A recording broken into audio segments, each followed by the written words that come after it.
Scientists and geologists are out there in the vast ocean, towing these trusty devices, also known as streamer cables. They drop these cables about 16 to 65 feet deep, with each stretching over 20,000 feet long. Now you can imagine that this whole setup creates quite a commotion underwater, attracting all sorts of curious creatures. And guess who shows up for the party? Sharks. Yep, these toothy pals are drawn to the magnetic fields of the streamer cables and sometimes mistake them for a chewy snack. Now, before you start thinking that sharks have a personal vendetta against these cables, let me tell you something. This is not a new problem. It's been going on since the 1980s. Even big players like Google have faced these underwater cable conundrums. They had to surround these internet cables with a fancy material to protect them from shark teeth. I mean, can you imagine a shark causing a delay in your internet browsing? That's one hungry predator with a serious grudge against technology. So, why exactly are sharks so keen on these cables? Well, no one knows for sure. Some scientists think it's because sharks have a thing for electromagnetic fields and get curious. Others believe they just have a thing for anything cable-shaped. It's not all sharks that cause such problems, but which of them are the troublemakers in this aquatic tale? Well, it depends on the depth of the cables. For example, when it comes to a particular depth, the bull sharks seem to be the mischief makers. These bad boys have solid gray physiques and short snouts. They're like the bullies of the underwater neighborhood, causing trouble wherever they go.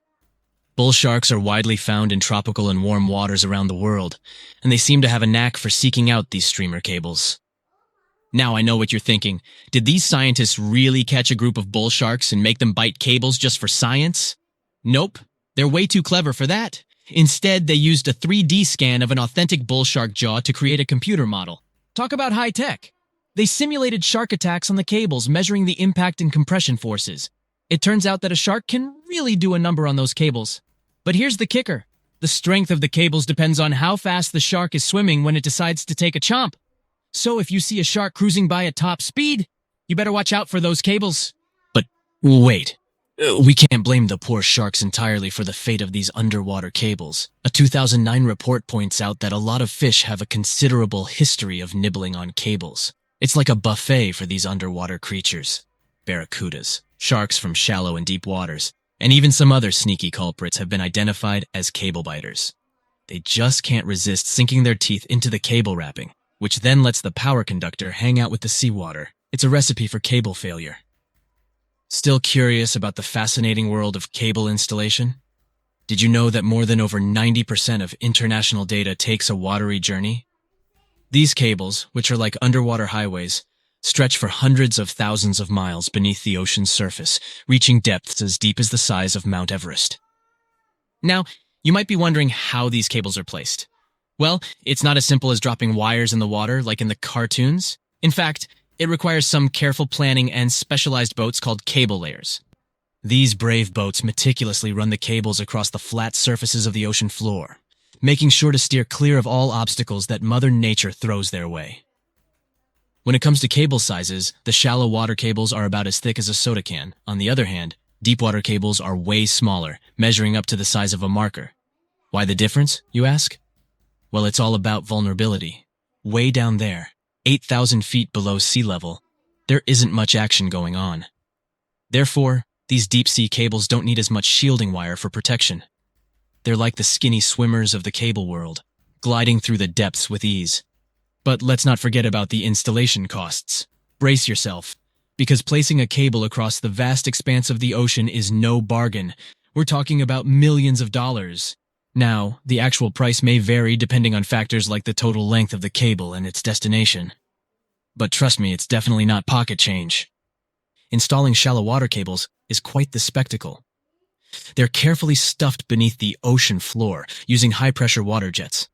It's like giving these cables a cozy underground home, shielding them from the whims of the ocean currents.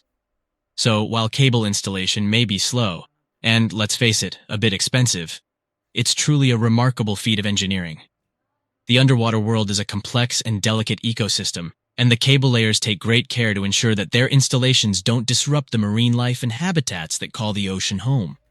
It's a balancing act between technological progress and oceanic conservation, and they're doing a pretty good job at it. Whenever you browse the internet, remember that your cat videos and funny memes might just be zipping through those submarine cables deep beneath the waves. But burying cables safely underwater isn't actually a modern idea, you know. Hold on tight because we're going on a time-traveling adventure back to the mid-19th century. Picture this. It's 1854, and something groundbreaking is about to happen. The installation of the very first transatlantic telegraph cable begins, linking the distant shores of Ireland and Newfoundland. Now, before you roll your eyes and say, "Old news, buddy," let's remember that this was a pretty big deal back then. Fast forward 4 years, and the moment of truth arrives. The first transmission is sent through the cable, carrying a message that goes something like this. Laws. White House received 5-minute signal. Coil signals too weak to relay. Try drive slow and regular. I have put intermediate pulley. Reply by coils. Okay. Maybe not the most exhilarating message ever sent. But hey, they were just getting started. Now, let's put ourselves in the shoes of those remarkable folks involved in this undersea endeavor. Imagine being the lead electrician of the Atlantic Telegraph Company, also known as White House, in the message. He must have been quite the electrician extraordinaire. To put things into perspective, while our cable pioneers were busy laying the groundwork for transatlantic communication, the world outside was bustling with activity. Charles Dickens, that literary genius, was still crafting his timeless novels. Meanwhile, a little settlement named Dallas was officially incorporated in the vast state of Texas. It's pretty incredible to think about how far we've come since then, with our high-speed internet and seamless global communication. Could you really take down the internet by simply going underwater with a pair of wire cutters? Well, technically, yes. You'll need to be all geared up, wearing your snazzy scuba suit and holding a pair of trusty wire cutters. You can also add a mischievous grin on your face just to create the right ambiance, don't you agree? Now, let's get serious. Cutting through those super important submarine communications cables is no easy task. They carry thousands of seriously dangerous volts. But here's the deal. Someone actually did it in Egypt back in 2013. A group of daring individuals wearing their sleek wetsuits and equipped with wire cutters decided to give it a go. Their target? The Southeast Asia Middle East West, Europe E4 cable. A whopping 500-mile lifeline that connects 3 continents. As soon as those mischievous cable cutters did their thing, chaos ensued. Internet speeds in Egypt took a nosedive, plummeting by a staggering 60%. Can you imagine the frustration of trying to load a cute puppy video and having to wait for ages? But hey, let's keep things lighthearted here. The internet, like a phoenix, rose from the ashes once the cable was repaired. Speeds were restored, and everyone could once again binge-watch their favorite show.